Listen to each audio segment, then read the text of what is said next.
other countries too. Okay, here's a little quiz question. What sci-fi movie is that picture from? Anyone know? Anyone?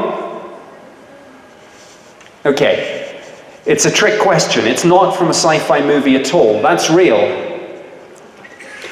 It's actually an unmanned aerial vehicle codenamed Taranis, named for the Celtic god of thunder.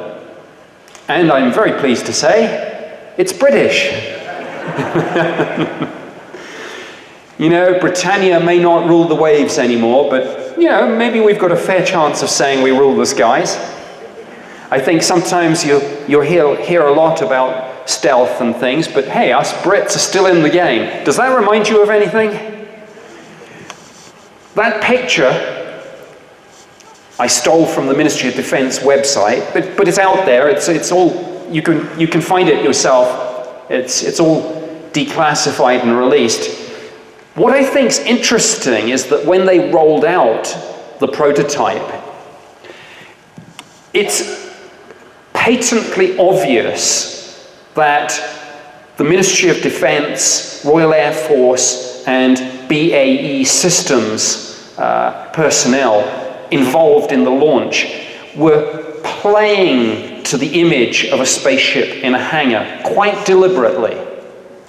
Now again, I put that out there just to make a couple of points. Firstly, I mean, again, going back to those humorous slides at the beginning, the boundaries between fact and fiction in this subject can sometimes be a little blurred, and sometimes fact can masquerade as fiction, and sometimes fiction can segue into fact. But here we have Air Force and government people quite deliberately playing to the hilt the flying saucer in a hangar meme. And it is a meme. And that's an example of government doing it. Do they know something? Are they trying to tell us something? Or are they just making sure that it's a very visual image that's going to get into the papers and send the message that they want in terms of force projection? And just in case, I mean, the other reason I put that up is to say that, of course, some UFO sightings, some of the most interesting cases are going to turn out to be sightings of secret prototype aircraft and drones. There is a lead time. There's a kind of period of maybe 10, maybe 15, depends who you ask, years difference between things that we have that we don't declare necessarily and things that are on the evening news and flying at the air shows.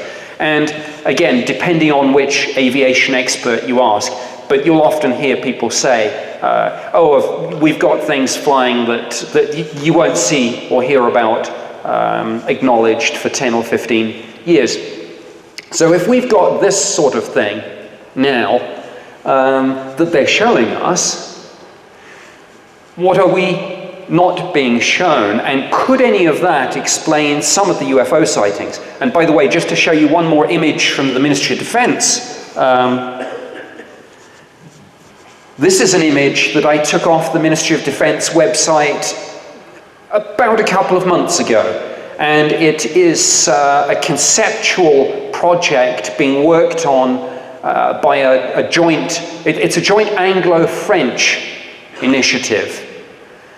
I think, again, I put those two slides up to really send the message that there are things flying around, or certainly on the drawing board, that look to all the world like everybody's idea of what an extraterrestrial spacecraft looks like. I mean, doesn't that, you know, it looks like it comes straight out of Star Trek.